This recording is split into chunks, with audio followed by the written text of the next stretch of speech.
Hi guys, it's Caroline, and today I'm going to be talking about some tips and tricks on how you can read way more than you ever have before.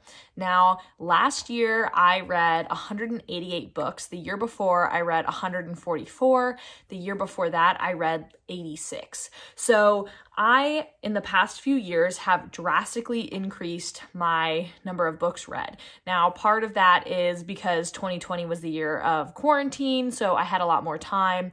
Also, I graduated from college in May, so again, I had more of free time. If you're interested in reading, you would like to read more books than you're currently reading, how do you accomplish that?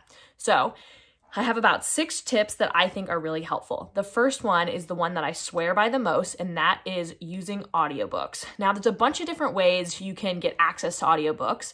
A lot of people have Audible subscriptions or just buy them. There's also Scribd, which is also a subscription fee that you pay. What I use for audiobooks is I use Libby, which is through my local library. Most libraries are through Libby, although there's other platforms. And it's just like a regular library book. You know, you get it for a certain amount of days. You listen to it, except for it's all on your phone. It's all virtual. And I love it. I have a shelf on my Goodreads that tells me, and I started listening to audiobooks, I think in 2019. And since then, I've listened to 140 something audiobooks. Now, that's huge. 140 books across 2.5 years is a lot of books, and those are all books that I wouldn't have read if I just cut those out. And so audiobooks are about half or a little bit less of what I read in a given year. So why is that so significant? Audiobooks are great to listen to during different activities that don't require a lot of thinking.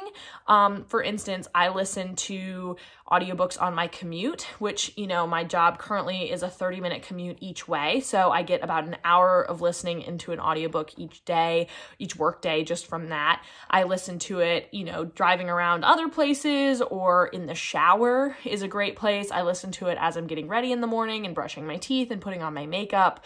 These are all ways to all of a sudden incorporate half an hour to an hour and a half of audiobook listening every single day. And your average book is anywhere between 8 and 16 hours. I think it's really easy to listen to them on 1.5 speed, 1.25 speed. So all of a sudden you do that and you're basically able to read an entire new book a week without adding any real reading time. You're just doing the same things you do every single day.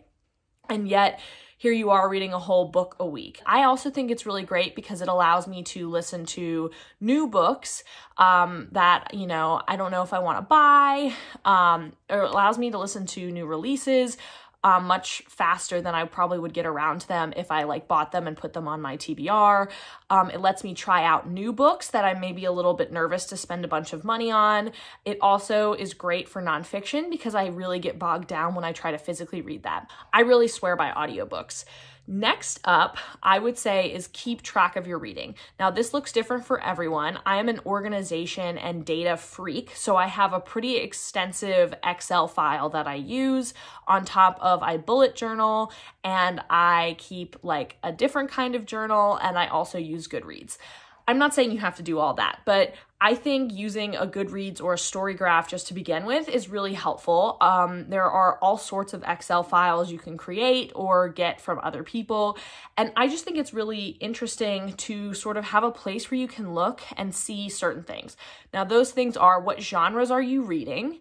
And so sometimes you realize, oh, all I've been doing is reading fantasy. I didn't really realize that, and maybe I'm getting bored because I just keep reading the same type of thing. It's also really easy to see, well, what have I been rating books recently? And then if you look and you say, well, I'm in a reading slump, but maybe you're it's because I'm picking up all these 3-star books, and you can decide, well, what's that about? And you can kind of see, oh, look, every time I read a romance novel, I seem to rate it 5 stars, but I don't read that many romance novels because I don't think of them as being my genre. Well, maybe it is your genre. It just kind of gives you the actual straightforward facts, because sometimes I go back and I look and I go, huh.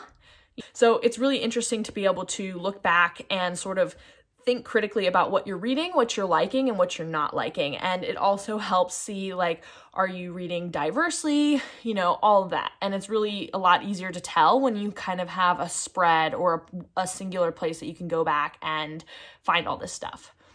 Next up is reading books that actually interest you. Now, I am such a bad person for this. I will read books that, because there's hype surrounding it, I'll read it. For example, Midnight Sun. And I wanted to be in on the discourse. And ultimately, I really had no interest in that book.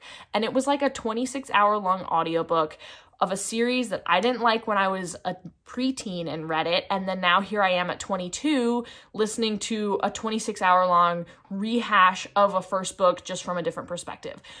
And that put me in a reading slump. And instead, if I just focused on books that I actually cared about, that I was excited for, I would just zip through it faster. You don't feel bogged down.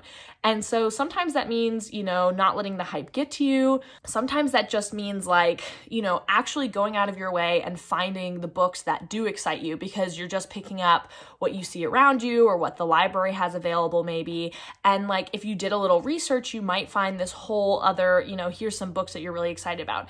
And so it's worth it to do that 20-30 minute Google search and poking around and watching videos to find the books that really spark joy. Another tip is to try to get a little bit of reading in every single day. Now, I swear this adds up. If you just tell yourself, I just want to read 15 pages a day, you don't have to be crazy. You don't have to say 100, whatever. Set yourself a goal. Or, say, I'm going to try to read a chapter every night before bed. Or I'm going to try to read a chapter before I get up and make my coffee. Or I'm going to try to listen to 30 minutes of an audiobook every single day. If you make it a habit, I swear you will find, oh yeah, I try to read for 20 minutes before bed, but some nights I get really interested and I actually read for 45 minutes because I don't want to put the book down. And then because you were interested, then the next day you tried to find time during your lunch break because you just are really invested in the book.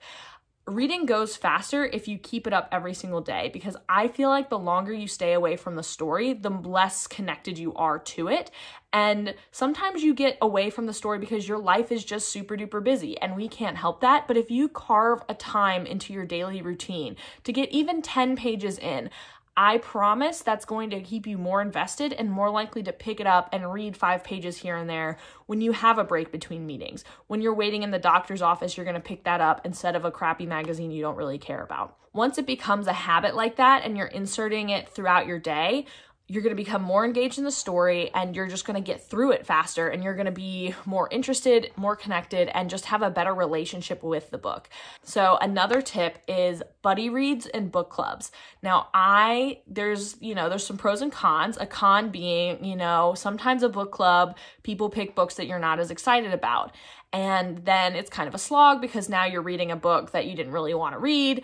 And that goes against one of my other tips, but there's so many YouTube book clubs and you can kind of decide, oh, I'm going to be a part of it this month because they're reading a book I'm really interested in. I'm going to skip this month because I don't like that book or care about that book. I've already read it. But also buddy reads, just find a friend. I need to read this book and I'm intimidated by it, or I'm nervous about it, or for whatever reason I keep putting it off. Have a buddy that keeps you accountable and don't be strict or anything, but there's something about knowing you can talk to someone who's in the moment with you that's really fun and keeps you going.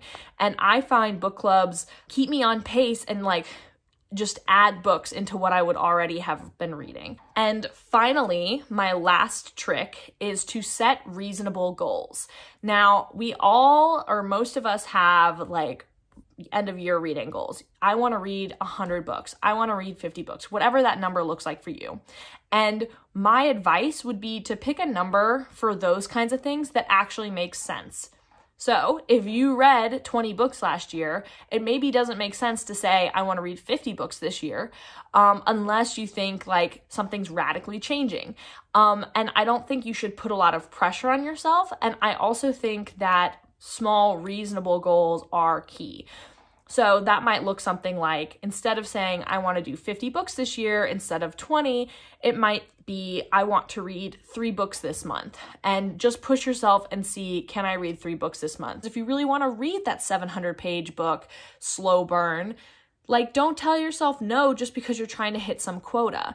And it's nice to have year-long goals, but having small, shorter term goals makes everything go smoother, because at the start of January, you have a better idea of what January is going to look like than you did in November. So it's much more reasonable to set yourself monthly or weekly goals because you know what your future is holding, more so in that shorter timeline. So I have a big project due this week, so it's unreasonable to ask myself to read 2 books versus, I'm completely off but I can't vacation anywhere because it's a pandemic.